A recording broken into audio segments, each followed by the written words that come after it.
읽겠습니다. 야고보서 5장 15절부터 18절까지 시작. 믿음의 기도는 병든 자를 구원하리니 주께서 그를 일으키시리라. 혹시 죄를 범하였을지라도 사하심을 받으리라. 그러므로 너희 죄를 서로 고백하며 병이 낫기를 위하여 서로 기도하라. 의인의 간구는 역사함인 힘이 금이니라. 엘리야는 우리와 같은 성정이 같은 사람이로되 그가 비가 오지 않기를 간절히 기도한즉 3년 6개월 동안 땅에 비가 오지 아니하고 다시 기도하니 하늘이 비를 주고 땅이 열매를 맺었느니라. 아멘. 할렐루야. 엘리야의 기도의 특징에 대해서 지난주부터 같이 나누고 있습니다. 지난주 같이 엘리야의 기도의 5가지 특징 중에서 첫 번째, 엘리야의 기도는 하나님의 질투를 가지고 간구했습니다. 하나님의 열심, 하나님의 열정을 가지고 간구하는 기도였습니다. 오늘날 우리가 하나님 앞에 구해야 할 은혜 중 하나는 하나님의 질투입니다.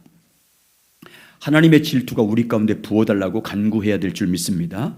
하나님의 열심이 우리 가운데 부어져서 그 하나님의 열심으로 하나님의 질투로 사명을 감당해야 됩니다. 그리고 우리는 하나님의 질투를 가지고 이 시대를 향한 하나님의 뜻, 하나님의 목적이 이루어지도록 간절히 기도하는 자가 되어야 됩니다. 하나님의 열심을 가지고 우리 교회 가운데 하나님의 나라가 임하고 하나님의 이름이 나타나고 주님의 뜻이 이루어지도록 간구하는 교회가 되어야 됩니다. 또한 하나님의 열심과 질투를 가지고 하나님의 교회 회복과 또 부흥을 위해서 밤낮으로 우리가 기도해야 됩니다. 그래야 하나님께서 우리의 기도를 들어주실 것입니다. 자, 오늘은 엘리야의 기도 특징 두 번째로 한번 따라서 하시죠. 간절한 기도였습니다. 야고보서를 보시면 야고보서에서 엘리야의 기도의 특징을 무엇이라고 말하면 그가 간절히 기도한즉 이렇게 말합니다. 엘리야의 기도를 특징을 간절히 기도했다라고 말합니다. 자, 한번 17절 18절 야고보서 5장 17절 18절 같이 읽겠습니다. 시작. 엘리야는 우리와 성정이 같은 사람이로되 그가 비가 오지 않기를 간절히 기도한즉 3년 6개월 동안 땅에 오지 아니하고 다시 기도하니 하늘이 비를 주고 땅이 열매를 맺었느니라.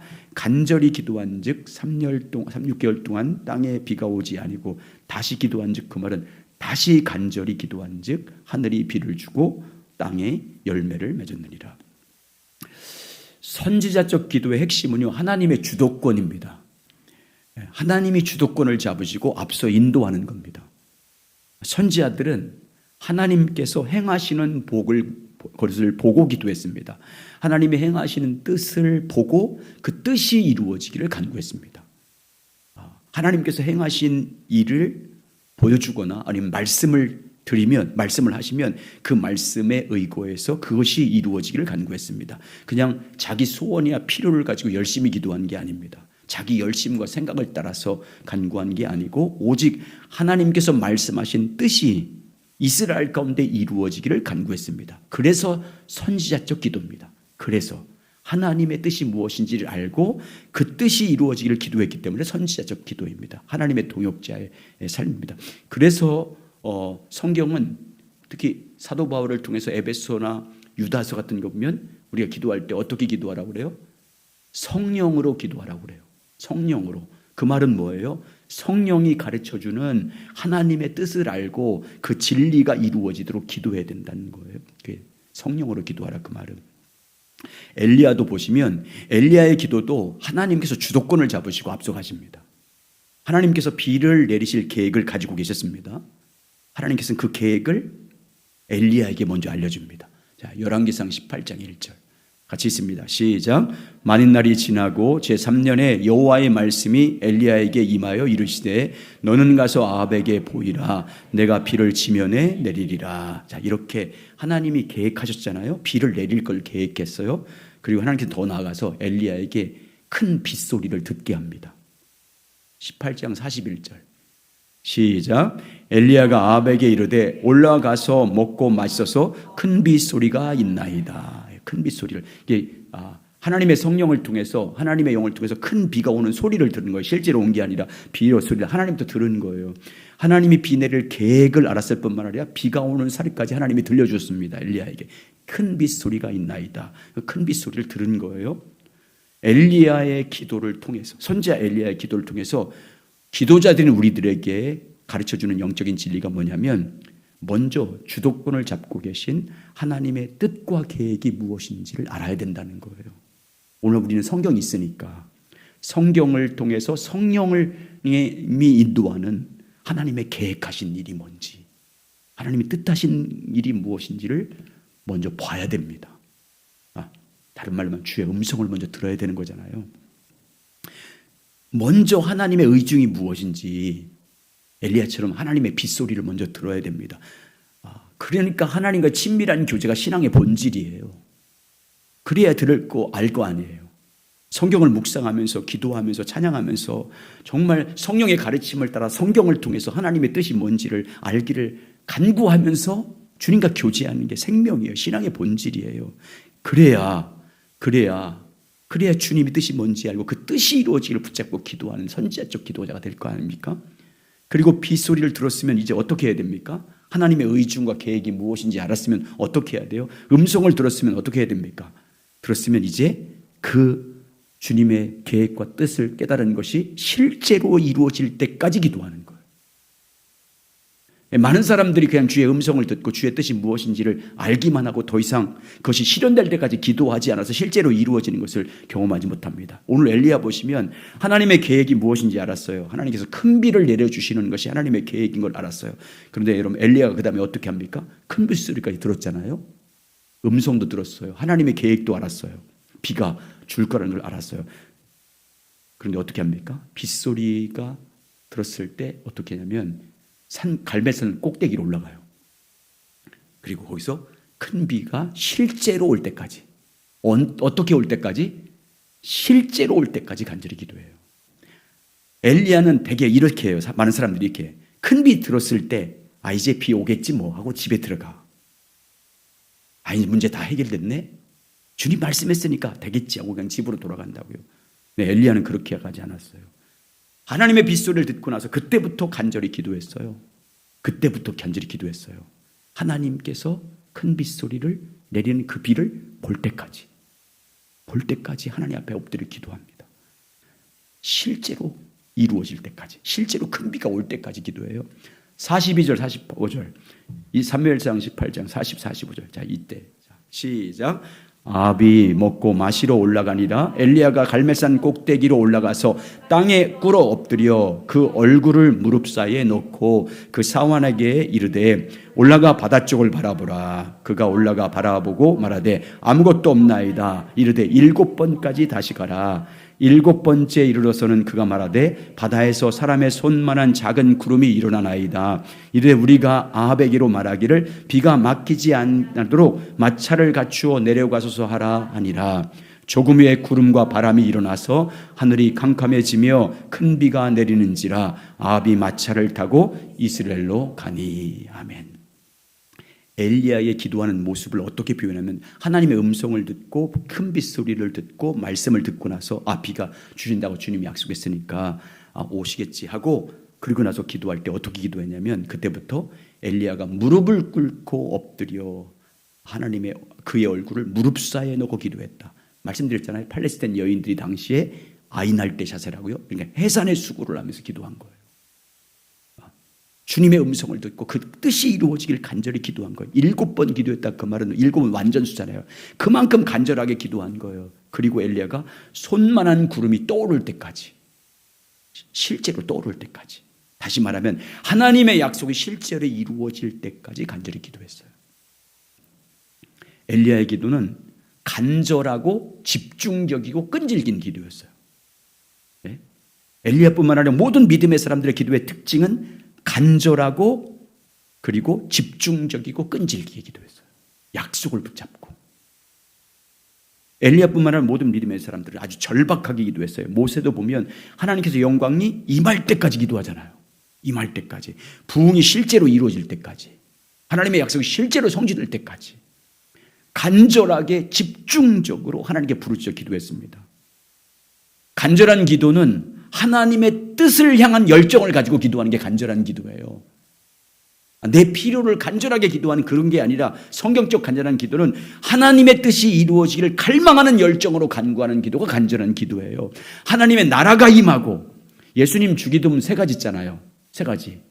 하나님의 이름이 거룩히 여김을 받으시오며 나라가 임하옵시며 뜻이 하늘에서 이룬 것이 땅에, 요 3가지. 하나님 나라가 임하고 하나님의 뜻이 이루어지고 나의 삶을 통해서, 우리 교회를 통해서 하나님의 이름이 높임을 받고 거룩한 여김 받는 그런 열정을 가지고 기도하는 게 간절한 기도예요. 그게 이루어지도록.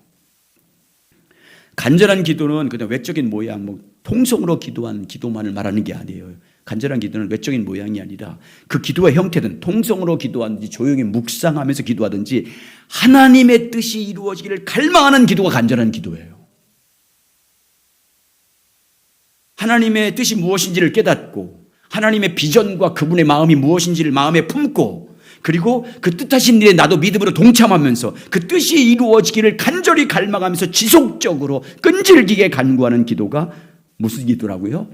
간절한 기도예요. 그래서 간절한 기도의 중요한 부분은 하나님의 질투예요. 하나님의 질투가 있어야 되잖아요. 하나님의 열심. 간절한 기도는 하나님의 일에 대한, 하나님의 뜻에 대한, 하나님의 뜻이 이루어지길, 우리 교회 가운데 하나님의 뜻이 이루어, 사람들이 자기 생각으로 방법으로 이 교회를 이끌어가고 계획하고 그렇게 하는 게 아니라 하나님의 뜻이 이루어지기 위해서, 하나님의 뜻대로 이 교회가 운행되기 위해서, 하나님의 뜻대로 이루어지기 위해서 간절한 열정을 가지고 기도하는 게 그 간절한 기도예요. 16절을 보세요. 지속적인 끈질. 16절 다시 한번. 오늘 야고보서 5장 16절 같이 읽습니다. 시작. 그러므로 너는 죄를 서로 고백하며 병이 낫기를 위하여 서로 기도하라. 의인의 간구는 역사하는 힘이 크니라. 여기 의인의 간구는 역사하는 힘이 큼이라. 이 말은 의인의 간구를 우리말로 쉽게 해석하면 의인의 마음에서 나오는 끈질긴 기도예요. 믿는 자의 마음에서 나오는 끈질긴 기도는 역사하는 힘이 있습니다. 오직 믿음으로 사는 의인들, 마음에서 나오는 끈질긴 기도는 역사하는 힘이 큽니다. 이런 뜻이에요. 그러니까 간절한 기도는 끈질긴 기도예요. 끈질긴 기도예요. 지속적으로 끈질기게 기도하는 거예요. 하나님의 뜻이 이루어지기 위해서. 자, 그래서 예수님이 말씀으로 표현하면 강청하는 기도 들어보셨죠? 예수님 강청하는 기도 말씀하시는데, 예수님이 강청하는 기도를요 비유로 말씀했어요. 2가지 비유. 누가복음에서 11장에 나오는 한밤중에 음식을 빌리러 온 손님을 대접하는 비유, 그리고 누가복음 18장에서 나오는 과부와 불의한 재판관에게 과부가 자기 소원을 들어달라고 강청하는 이 2가지 비유를 예수님이 하시잖아요. 예수님 당시 유대사회에서 손님이 집에 오면 그 사람은요 마을 전체의 손님으로 여겼어요. 외부에서 나그네가 오면 손님을 대접하는 것을 그냥 그 개인의 집에 온 것이 아니라 모든 마을 사람 전체의 손님으로 여겼어요. 그래서 옆집 사람이 옆집에 찾아온 손님을 위해서 음식을 내어주는 것은요 마땅한 일이었어요. 그때는 당연한 일이었어요. 그리고 과부가 억울함을 호소하면 재판장이 그 요구를 들어주는 것은 아주 정당하고 당연한 것이었습니다. 그런데 예수님은 이 비유를 아주 대조적으로 설명하잖아요. 당연한 것인데 당연하지 않게 여기는 사람들에 대해서 얘기하잖아요. 예를 들면 누가복음 11장에 옆집 사는 친구가 집에 찾아온 손님을 대접하기 위해서 음식을 빌리러 오잖아요. 그때 음식을 내주는 것은 지극히 당연한 일이에요. 근데 다른 이유도 아니고 뭐예요? 자기 아이들과 잠자리에 들었다고 해서 들어오지 않은 친구가 어디 없었어요. 당연히 자고 있어도, 자식들과 다 자고 있어도 누가 음식을 달라고 하면, 나그네 대접하기 위해서 하면 당연히 주는 게 그들 사이에서 당연한 거였어요. 또 누가복음 15장에서 과부의 억울함을 풀기 위해서 재판관 찾아왔잖아요. 그러면 재판관이 당연히 들어주는 게 마땅한 거였어요. 그게 이스라엘 공동체의 상식이었어요. 상식. 근데 예수님은 정말 찾아볼 수 없는 악한 친구, 그렇지 않은 친구가 있고 그런 재판관에 대한 것을 하나님 아버지와 비유하고 있잖아요. 정말 세상에 악한 친구라도 끈질기게 간구하면, 그렇게 악한 친구라도 그렇게 누가 손님을 대접하기 위해서 음식을 요구했을 때 당연한 건데 우리 아이들이 자기 때문에 못 주겠다 하는 그런 악한 사람이라도 끈질기게 기도하면 들어준다. 또 불의한 재판관처럼 정말 악한 사람이라도 계속 끈질기게 기도하면 들어준다. 하물며 하늘에 계신 하나님 아버지께서 하나님의 뜻이 이루어지기를 강청하는 기도를 들어주지 않겠느냐 이 말을 한 거잖아요. 하물며 하나님의 뜻이 이루어지기를 지속적으로 끈질기게 간구하는 강청을 들어주지 않겠느냐 그 말을 예수님이 한 거잖아요. 반드시 들어준다 그 말이지 않습니까? 하나님은 간절한 기도, 끈질긴 기도, 지속적으로 간구한 기도, 하나님의 뜻이 이루어지기를 간구하는 기도를 반드시 들어준다는 것을 비유로 하신 거예요. 자, 요한일서 5장 14절 15절 시작. 그를 향하여 우리의 가진 바 담대함이 이것이니 그의 뜻대로 무엇을 구하면 들으심이라. 우리가 무엇인지 구하는 바를 들으신 줄 안즉 우리가 그에게 구한 그것을 얻는 줄 또한 아느니라. 하나님께서는 간절한 기도를 반드시 응답하십니다. 아멘. 하나님의 뜻이 이루어지기를 지속적으로 끈질기게 간구하는 간절한 기도를 반드시 들어주십니다. 하나님의 열심으로, 하나님의 질투로 정말 하나님의 뜻이 우리 교회 가운데, 우리 삶 가운데, 우리 이 시대 가운데, 아멘. 하나님의 뜻이 이루어지기를 붙잡고 강청하는 기도를 하나님 반드시 응답할 줄 믿습니다. 그러므로 기도하되 간절한 기도하셔야 됩니다. 하나님의 뜻이 이루어지기 위해서, 하나님의 열정으로, 하나님의 열심으로 하나님의 뜻이 이루어지고 온 땅 가운데 하나님의 이름이 거룩히 여김을 받고, 여러분 온 교회를 통해서 세상 사람들이 하나님의 이름을 얼마나 우습게 여겨요. 지금 우리가 하나님의 이름을 더 우습게 여기게 만들어버렸잖아요. 교회가. 그러지 말고 이제 정말 회개하면서 하나님의 이름을 사람들이 거룩히 여기게 하시고 주님의 뜻이 이루고 주님이 통치하는 나라가 이 땅에 이루어지기를 간절히 소망하며 기도하는, 끈질기게 기도하는 간절한 기도자가 되시길 주의 이름으로 축원합니다. 그 간절함은요, 주님의 열정이 아니면 안 돼. 주님의 질투가 없으면 안 돼요. 같이 이어지는 거예요. 주님의 질투를 구하고 주님의 열심을 구해서, 그래서 하나님께서 하나님의 능력으로 뜻을 이루어지는 영광을 보는 우리 교회가 되시길 주의 이름으로 축원합니다. 세 번째 엘리야의 기도의 특징은요, 엘리야의 기도는 따라서 하죠. 올바른 관계에, 그게 올바른 관계에 기초한 기도였습니다. 하나님은 기도하라고 말씀하십니다. 그런데 이렇게 기도라고 말씀하잖아요. 이렇게. 어떻게? 오늘 보면서 어떻게 기도하래요? 서로 죄를 고백하면서 기도하래. 서로 죄를, 나 이런 당신에게 이런 죄 쓴 게 용서해줘. 나도 나 이런 허물을 쓴 게 용서해줘. 이렇게 서로 형제 자매들이 서로 자기 죄를 고백하면서 기도하래요. 야고보서 5장 16절 다시 보여주세요. 그러므로 너희 죄를 서로 고백하며. 이 말은요, 우리 기도회가 응답되기 위해서 무엇의 중요성을 말씀하고 있는 거예요? 다른 성도들과의 관계가 기도에 지대한 영향을 미친다는 걸 말씀하고 있는 거예요. 여러분, 우리의 기도가 응답되기 위해서는요, 다른 사람과 올바른 관계를 항상 맺고 있어야 돼요. 올바른 관계와 우리의 기도의 응답은요, 분리되지 않는 거예요. 올바른 관계를 가운데 기도해야 하나님이 그 기도를 들어주십니다. 먼저 누구와의 관계가 올바른 관계가 돼야 돼요? 하나님과의 관계예요. 하나님 관계가 문제가 있으면 하나님 우리 기도 응답하지 않는다고 분명히 말씀하고 있어요. 하나님과의 올바른 관계가 되어 있지 않으면 아무리 간구해도 내가 기도 듣지 않겠다. 이사야서 1장 15절 시작. 너희가 손을 펼 때 내가 눈을 너희에게로 가리고 너희가 많이 기도할지라도 내가 듣지 아니하리니 이는 너희의 손이 피가 가득함이라. 죄로 인해서 하나님과의 관계가 올바르지 않으면 내가 많이 기도해도, 열심히 기도해도 듣지 않겠다는 거예요. 자, 이사야서 59장 2절도 계속해서 시작. 오직 너희 죄악이 너희와 너희 하나님 사이를 갈라놓았고 너희 죄가 그의 얼굴을 가리어서 너희에게서 듣지 아니하게 하지. 응답하지 않게. 하나님과의 관계가 올바르지 않으면 주님이 우리가 아무리 기도해도 응답되지 않는다는 거예요. 하나님과의 관계를 바로 해야 됩니다. 철저하게 회개해야 되고 주님 앞에 나서 철저히 회개해서 주님과의 관계가 막혀 있으면 안 돼요. 그런데 여러분, 우리가 기도 하나님께서 우리의 기도에 응답해 주기 위해서 하나님과의 관계뿐만 아니라 그것만 말하지 않아요. 나와 다른 사람과의 관계도 올바라야 응답하신대요.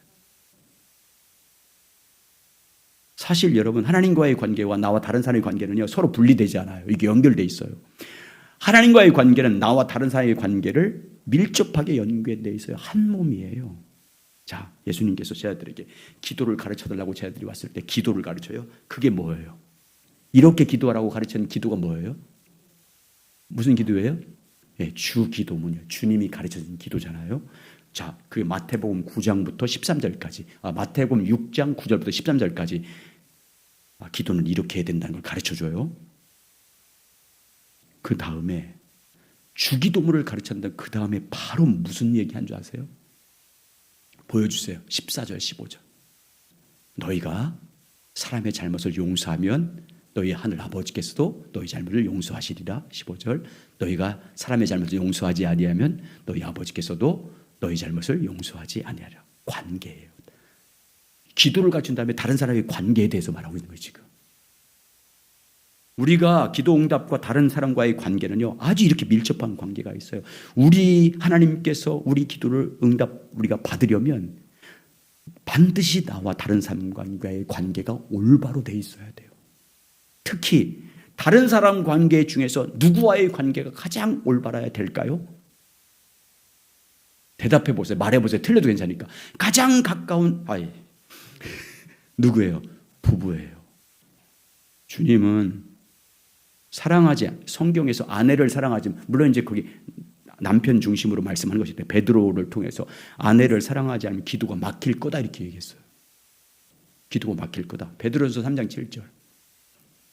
시작. 남편들아 이와 같이 지식을 따라 너희 아내와 동거하고 그를 더 연약한 그릇이요 또 생명의 은혜로 함께 이어올 받을 자로 알아 귀히 여기라. 이는 너희 기도가 막히지 아니하게 하려 함이라. 이 남편들에게 한 말 아니에요. 아내 여러분 남편을 먼저 남편들에게 말했으니까 남편 여러분 아멘 해보세요. 자기 아내를 귀히 여겨야 돼.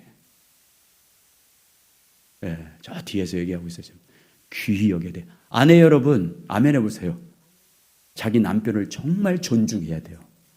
예, 이게요 기도가 막힌다고 하잖아요. 안 되면 관계. 오늘 어떤 손들은 기도는 열심히 하는데 사람과의 관계가 무너진 사람이 있어요. 열심히 기도하는데 남편과 아내의 관계가 깨졌어. 부모와 자식 간의 관계가 별로 좋지 않아. 형제들과의 관계도 막혔어. 믿음의 형제들과의 관계도 이상해. 가까운 사람과의 관계에서 올바른 관계가 무너진 성도가 있어요. 열심히 기도하는데 이건요 하나님 앞에 올바른 자세 아니에요. 특히 기도를 막고 있는 거예요. 지금 그 관계가 무너진 관계가 지금 기도를 다 막고 있는 거예요. 여러분 기도 다 막아요. 기도 그게 관계가 무너진 게요 기도 응답을 방해하고 있는 거예요. 아무리 강조해도 하나님 응답하지 않아요. 그래서 하나님과의 관계뿐만 아니라 다른 사람과의 관계를 바로 올바로 해야 돼요. 그래서 서로 죄를 고백하라고 한 거예요. 서로 죄를 고백하면서 기도해야 기도의 능력이 나타난다는 거예요. 예? 다른 성도와 서로 올바르게 관계를 맺어야 내가 잘못했어. 나도 잘못했어. 이렇게 관계를 완전히 풀어야 거기에 내가 누구를 아프게 했잖아요. 그럼 그 사람은요 같은 믿는 사람이잖아요. 하나님께 기도할 때 어떻게 기도하겠어요? 이 사람 말도 듣지 않고 저 사람도 못 들어주겠잖아요. 지금 관계가 다 맺히니까. 하나님이 들어도 가만히 있는 거예요. 가만히. 니들이 먼저 풀고 와. 그렇게 하는.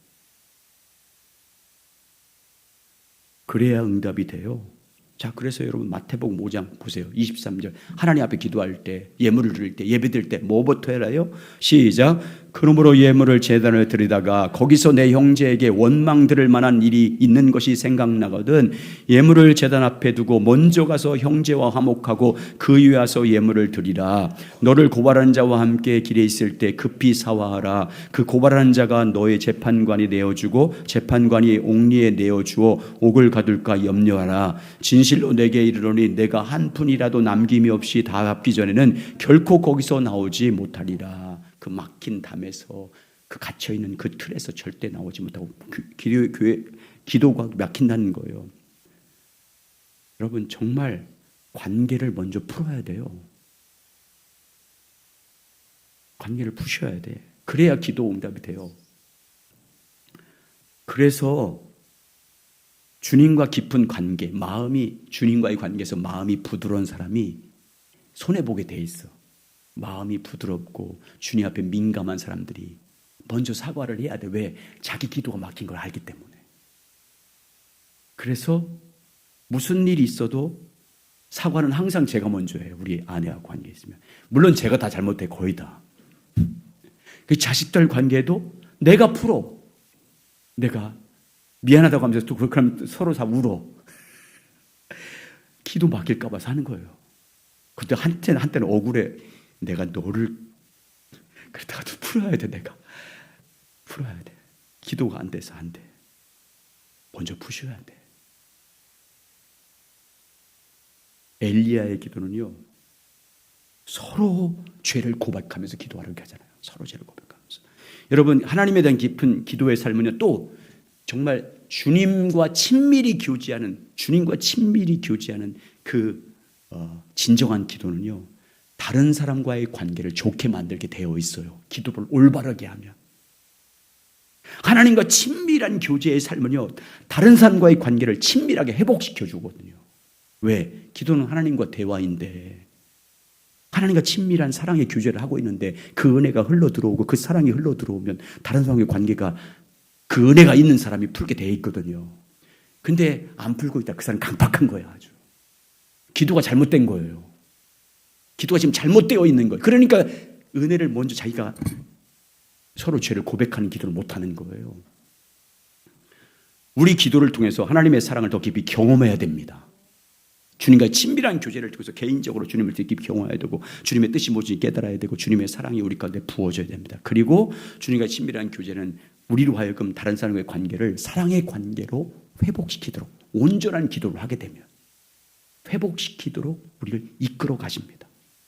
친밀한 교제를 통해서 다른 성도들과의 관계를 서로 사랑하는 관계로, 서로 용서를 주고받는 관계로, 서로 존중히 여기는 관계로 회복시켜 주십니다. 친밀한 교제를 통해서 우리를 다른 사람과 사랑하도록 인도해 주십니다. 그러므로 여러분, 주님과 깊이 교제하시기 바랍니다.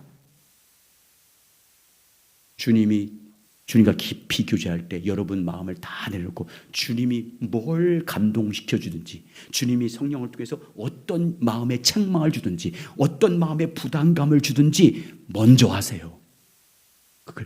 그 부담감을 성령이 다 아시는 거예요. 그 마음의 안타까움인가, 마음의 어떤 감동이라든지 어떤 책망이 있으면 빨리 네가 먼저 하라는 주님의 은혜를 주기 위한 통로인 줄 믿습니다. 그래야 기도가 안 막혀요. 그래야 기도가 더 깊은 은혜의 자리로 인도해 주십니다. 그러므로 여러분, 날마다 주님을 알기를 사모하면서 주의 뜻을 알고 주님의 얼굴을 구하고 주님의 그 사랑을 알기를 갈망하면서 그 은혜가 내 안에 흘러들어오도록, 그 사랑이 흘러오도록 더 깊이 주님과 교제하는 데 집중하시길 주의 이름으로 축원합니다. 그래서 하나님과의 관계가 회복되고 성도들과의 관계가 회복된 가운데 전심으로 우리가 한 마음 돼서 기도하면 하나님이 응답해 주십니다. 관계가 중요해요. 여러분, 성경은 그런 관점으로 잘 보시기 바랍니다. 관계를 풀어야 돼요. 관계를 풀어야 하나님과의 관계도 풀리고 모든 기도도 풀릴 줄 믿습니다. 그래서 우리 기도 가운데 능력 있는 기도가 되는 거예요. 그래서 올바른 관계 속에서 기도해야 능력 있는 기도가 되는 거잖아요. 막힘이 없이 하나님 나라가 임하고 하나님의 영광이 나타나고 하나님의 역사를 보는 교회가 될 줄 믿습니다. 그렇게 하나님의 은혜 가운데 이런 기도 하시기 바랍니다.